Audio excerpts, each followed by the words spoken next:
On April 15, 2013, 2 bombs exploded during the Boston Marathon, killing 3 people and injuring 264 others. For the next 3 days, investigators reportedly used a high-tech system called BriefCam to analyze local surveillance video. Hours of video are condensed into minutes, and experts can zoom in on suspicious actions, like a backpack being left behind. BriefCam's video synopsis was instrumental in identifying the 2 bombers, and the technology was made in Israel. Technology is going to change all of our lives. It already has, and what's coming down the pike is going to be even more intense. Israel has often been called the startup nation. And while Jerusalem may be the spiritual heart of the country, Tel Aviv is the center of its startup success. Just a century ago, this thriving city was little more than a series of sand dunes. Today, it's been voted the 2nd best high-tech center in the world, just after Silicon Valley. Israel was recently ranked the 4th most innovative nation in the world, from the iPhone to the PlayStation. Many of the ideas behind your favorite gadgets came from inventors right here in Israel.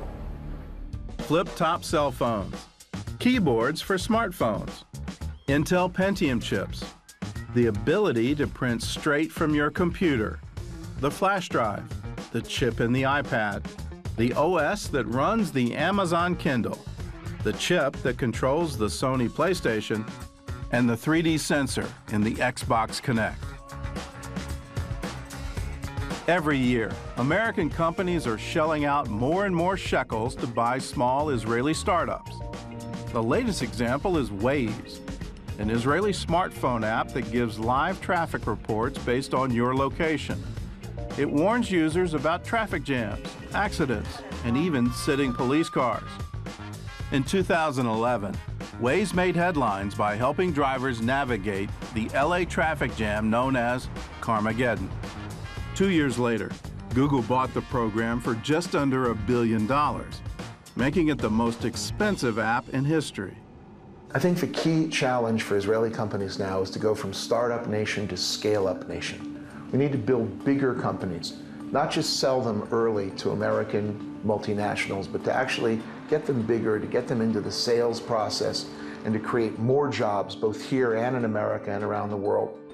So what gives Israel its technological edge? We asked some of the country's most prominent business leaders, and the answer is, there's no single answer.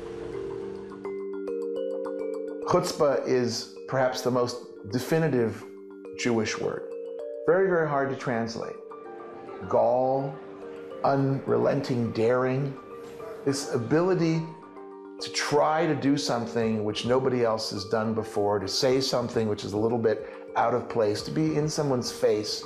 That chutzpah is what allows us to actually break the boundaries and to break the rules and to go out of our comfort zone in order to create new things. There's a joke about what is the Jewish answer? It's a question, right? In other words, Jews will answer a question with a question. That culture of challenging and debating and arguing, it's everywhere in Israel. Arguing is healthy because you get to better answers, you get to better results. And I think that is a key cultural attribute in Israel's economic success story and its economic miracle.